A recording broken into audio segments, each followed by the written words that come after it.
Capsule explicative 1.5. Tableau et diagramme. Lors d'un sondage ou d'un recensement, plusieurs données sont recueillies. Pour présenter ces résultats, on peut utiliser un tableau de distribution ou un diagramme. Voyons pour commencer les principaux éléments d'un tableau de distribution à l'aide de deux exemples. Premier élément d'un tableau de distribution, le titre. Celui-ci doit spécifier quel est le caractère étudié et quelle est la population qui a été sondée. Dans ce cas-ci, nous avons un caractère qualitatif, c'est-à-dire le genre de film préféré, et la population, ce sont les élèves de secondaire 1 de l'Académie Sainte-Thérèse. Nous avons ensuite à spécifier les en-têtes de colonne, donc deux colonnes. Dans la première colonne, les genres de films. Alors nous avons ici toutes les catégories. Nous appelons ces catégories des modalités. Lorsque notre sondage porte sur un caractère qualitatif, les réponses qu'on va nous fournir, on les appelle donc des modalités. La deuxième colonne, son en-tête nous dit qu'il s'agit de l'effectif, mais ces quantités-là, ces nombres, représentent le nombre d'élèves ayant voté pour chacune des catégories. Alors, si on comprend bien, il y a 23 élèves qui préfèrent les films d'horreur. Dans la toute dernière ligne, nous pouvons, et c'est facultatif, inscrire le total. Ainsi, nous savons qu'il y a 190 élèves de l'Académie qui ont répondu à ce sondage. Dernière remarque concernant cet exemple, vous remarquez que les modalités sont classées en ordre alphabétique et non pas en ordre du plus favori au moins favori ou l'inverse. Voici un deuxième exemple de tableau de distribution. Nous retrouvons encore une fois le titre et dans celui-ci, il y a bien de spécifier qu'il s'agit d'un nombre de DVD loués par mois. Donc nous avons ici un caractère quantitatif parce que la réponse à ce sondage sera donnée par des nombres. Nous avons encore une fois dans le titre l'identification de la population qui a répondu au sondage, donc les élèves de secondaire 1 de l'Académie Sainte-Thérèse.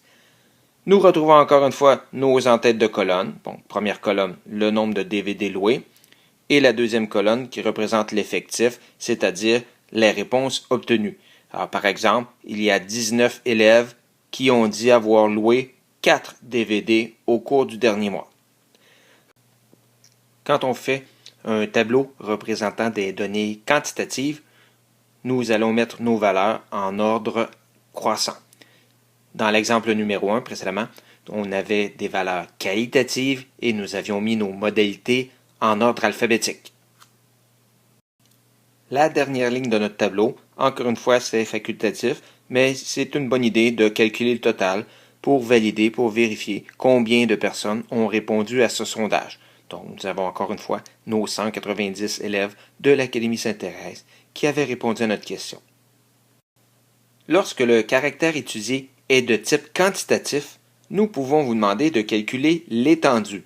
Pour ce faire, il faut trouver la donnée ayant la plus grande valeur et soustraire la donnée qui a la plus petite valeur, dans ce cas-ci 5-0. Ne faites pas l'erreur d'aller soustraire les effectifs. Non, ce n'est pas bon. Il faut vraiment soustraire la plus grande valeur et la plus petite valeur, c'est-à-dire les nombres de la première colonne seulement. Voyons voir maintenant les principaux éléments d'un diagramme. Dans notre exemple 1, nous avons un diagramme à bande. Celui-ci est utilisé lorsque nous voulons représenter les modalités d'un caractère qualitatif.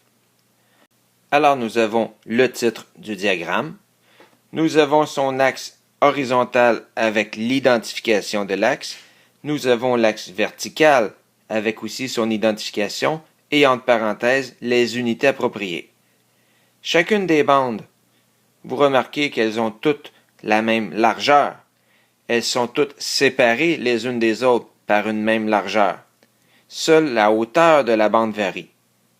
Alors, si on comprend bien ce graphique, un élève qui a terminé son diplôme universitaire, habituellement, il n'y a que 8% d'entre eux qui se retrouvent sur le chômage. Tandis qu'un élève qui n'a à peine complété son primaire, on peut retrouver jusqu'à 28% d'entre eux en chômage. Reste à parler du pas de graduation. Ici, nous avons décidé de faire des bonds de 5. Comment trouver ce pas de graduation? Bien, il y a une formule toute simple. Nous prenons la valeur maximale de l'effectif, 28 ici, ou 27, nous le divisons par 10, ce qui donnerait 2,8. Donc arrondi, environ 3. Donc on pourrait choisir des bonds autour de 3. Dans ce cas-ci, faire des bonds de 5, c'est plus approprié. Deuxième type de diagramme, le diagramme à ligne brisée. Celui-ci est utilisé pour représenter des phénomènes qui évoluent dans le temps. Donc, nous avons encore une fois le titre. Nous avons l'identification de l'axe horizontal. Remarquez que l'axe horizontal sera toujours l'axe lié au temps. Ici, les mois. Nous avons notre axe vertical, qui dans ce cas-ci, on parle de précipitation. Et encore une fois, nous mettons entre parenthèses les unités appropriées. Donc, si je regarde mon graphique, je pourrais lire qu'au mois d'avril, il est tombé environ 30 mm de précipitation. Au mois d'avril, c'est surtout de la pluie. Donc, 30 mm de pluie. Notre pas de graduation, nous avons ici des bonds de 20.